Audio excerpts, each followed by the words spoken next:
今年的安卓平板们比起2-3年前，终于是步入正轨了。市面上大大小小的平板电脑选择比以前多太多了。你看各家的特色都说自己是旗舰屏幕，但是表现也能天差地别。自家备忘录那体验都很不错，但换成第三方笔记，嘿，露馅了。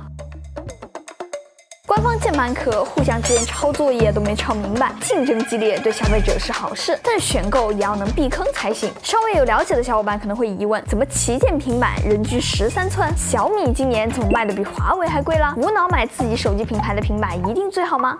那么这一条视频就跟大家来聊一聊今年的旗舰平板们，看看各家旗舰平板的上限在哪里。如果连高端产品都有问题，那入门款就更不可能倒反天罡了，是吧？能力有限，只搞回来了小米、荣耀、vivo、OPPO、华为的旗舰平板和他们配套的键盘和手写笔。本期视频绝无恰饭，放心食用，值不值得2个圆圆的硬币？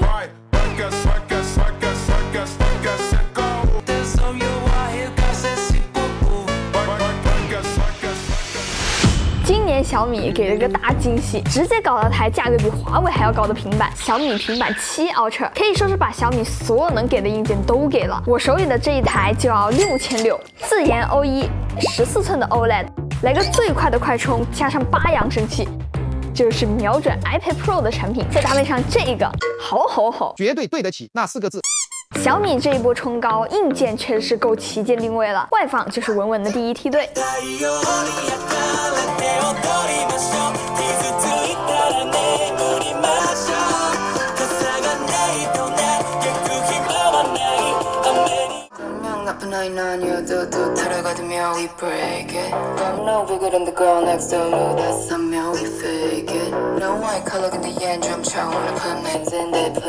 不过我觉得别的都先不用看，你拿着它在手上，超级大、超级薄、超级窄边框，就已经很有质感了。这个柔光屏还能无视大部分环境，就哪怕它就是放在桌面上面展示壁纸，看一眼就知道这平板肯定不便宜。我觉得跟三星、华为比也完全不逊色。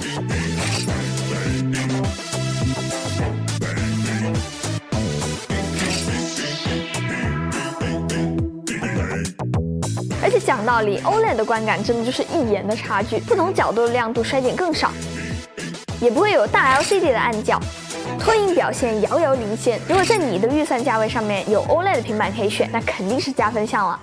如果用起来也能维持这种旗舰的感觉，那它这个价格我也觉得值得。然而小米并没有让我得逞哈，系统又出来捣乱了。简单总结就是，系统并不会比小米6S Pro 多更多的适配，但价格要贵上1倍。功能小米看齐竞品都给你做了，但是最后的体验还是差一步。我觉得最离谱的是它的屏幕利用率，纯的缩放。如果说11寸的是 HyperOS， 那14寸的就是 HyperOS。11寸的小米平板能开2小窗，14寸的平板也最多只能开2个，每一边都比一台手机还要大，这个利用率太绝了。滑动返回不能弹出分屏。更离谱的是竖屏分屏，带鱼屏是吧？这是怎么想的呀？好，这个时候打开一下游戏，嘿，太真确。上滑回到桌面的时候，道可蓝动画也会被一起叫出来，再缩回去，看起来很不原生。分屏的时候拖一个新的分屏进去，小竖条这一块就会消失一下，再闪出来。赶快修吧！它怎么无限鬼打墙啊？我真是服了。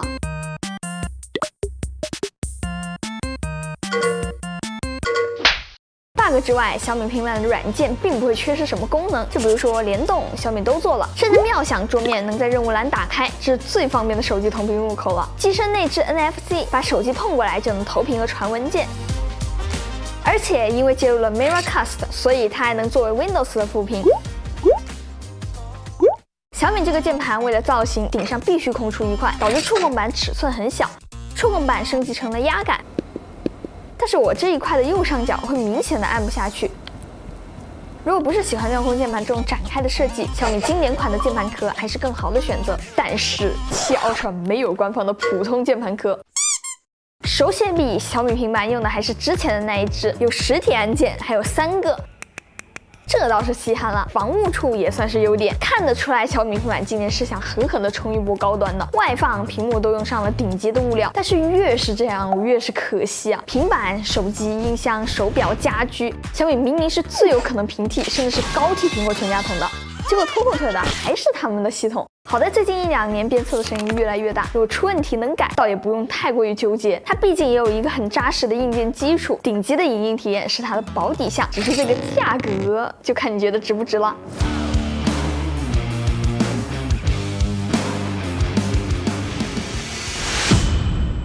华为平板其实是非常值得讨论的，基本上国内每卖出3台平板就有1台是 Mate。华为平板在国内也是堪比 iPad 的存在。华为平板这么好卖，原因也不复杂，就是扎实的硬件和稳定的优化。旗舰平板的屏幕还有手写笔都是第一梯队。华为平板的产品线非常丰富，哪怕是1000多的平板，用的也可以是同一支手写笔。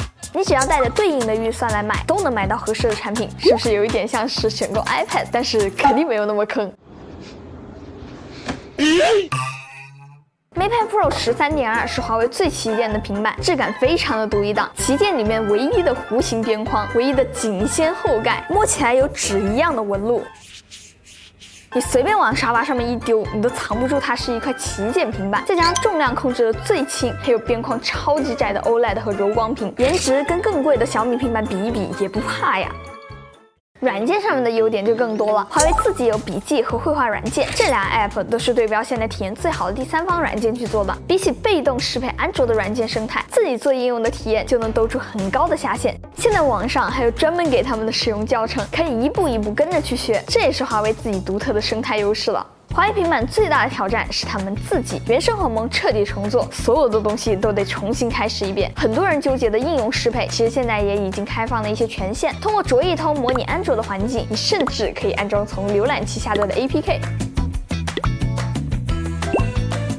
倒是一些已经适配了的应用，鸿蒙功能缺了一些，可能就会用不习惯了。华为平板现在自成体系 ，iPad 有断档领先的应用生态，那华为就靠自己做软件都下线。如果你是刚开始用平板画画记笔记的人，不用找软件，不用买会员，网上还有现成的教学。系统的话，因为平板不用像手机那样装那么多的软件，过渡到鸿蒙5的难度没有那么高，更何况流畅的小窗、好用的分屏也是非常加分的。如果你在用搭载鸿蒙系统的手机，不用纠结，华为平板就是最适合你的。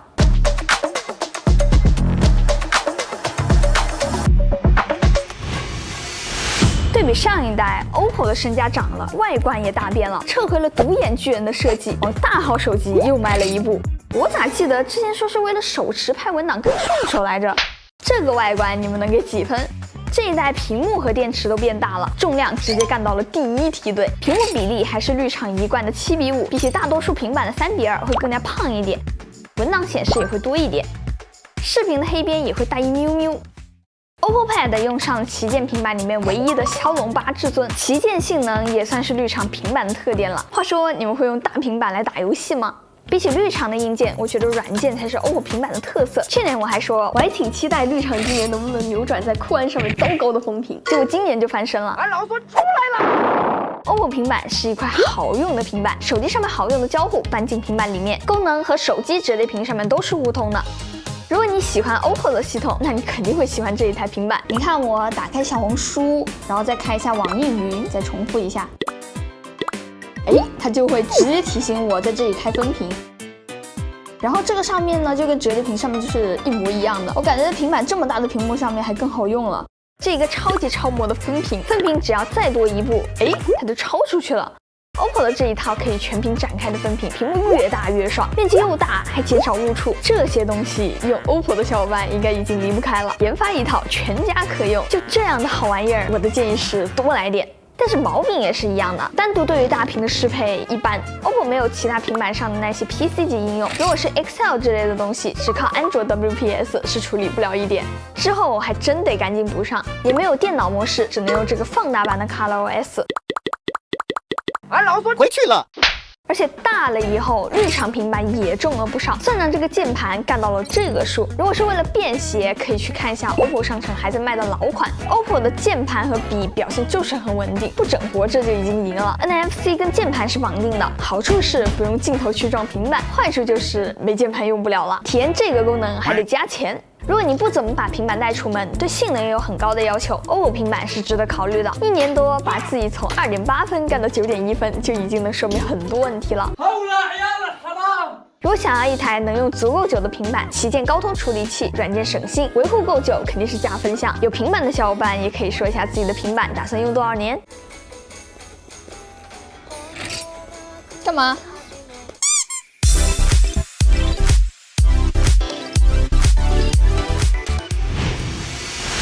这一代荣耀的旗舰平板变化非常大，芯片是8 Gen 3，性能弱一些。上一代的 OLED 被换成了一块更大的 LCD， 但离谱的是重量和厚度居然保持住了，比其他家还要优秀，完全可以对标 OLED。但论显示效果，我还是觉得上一代的 OLED 更有冲击力一些。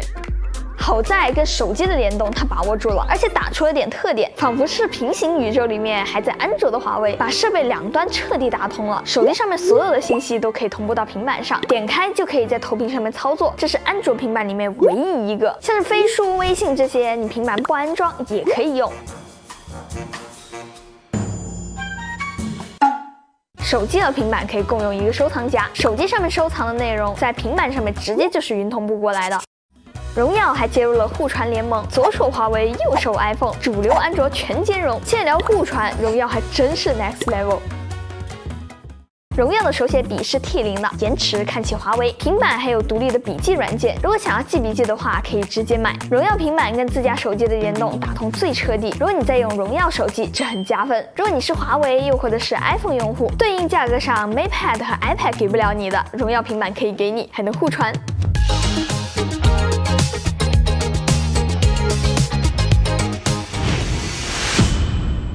上一代 vivo Pad 我说它重剑无锋，那是真重啊！这一代 vivo Pad 5 Pro 终于控制住重量了，镜头只剩下浅的一层了，拿在手里舒服了。讲道理，平板的镜头我觉得都要抠一抠这个厚度。这一代的屏幕亮度给的挺够的，但默认的色彩我是觉得有一点点偏蓝了。不过蓝厂的产品老有种在靠惯性更新的感觉，不全是坏事。体现在 Orange OS 上，就是功能非常的扎实，老的功能都在，新的功能也会上，对新老用户都挺友好的。办公套件是功能支持最全面的联动软件了，能投屏，能 USB 连接，还能管理文件，远程控制支持 Mac 和 Win， 紧急用到的时候就救命了。除了最技术的投屏 ，vivo 平板还可以在文件管理和相册里面直接看到手机的文件和照片。这些功能没有 AI 来的那么花里胡哨，但是用上的时候真的是个很爽的痒点。其他地方跟自己上一代对比进步很大，跟同行对比中规中矩，要用没有什么大问题了。哦对，除了键盘有点小毛病，支架是抠出来用的，展开的时候就很容易彻底展开。触控板不能全域按压，上半部分是压不下去的。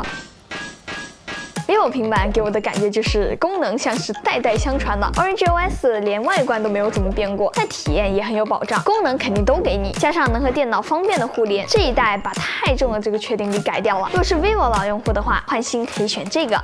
我总觉得这一代旗舰平板们其实各自都有体验很不错的地方，尺寸都卯足了劲儿往大造，结果谁能想得到软件进化跟不上硬件发展了？看视频看字的体验是好了，结果很多第三方应用还在靠平行世界映衬，就算你13、14寸了，也不会比11寸的时候有任何多出来的适配，就是放大了而已。而且先不怪开发者不积极吧，你自己的系统界面适配就适配的很随缘，系统应用的布局都可以这么抽象。如果对比 iPadOS 2.6来看，感觉能学的东西还变多了，就比如说这个菜单的逻辑，跟软件相关的设置，软件里面的功能，分屏的布局都是完全的 Mac 思维。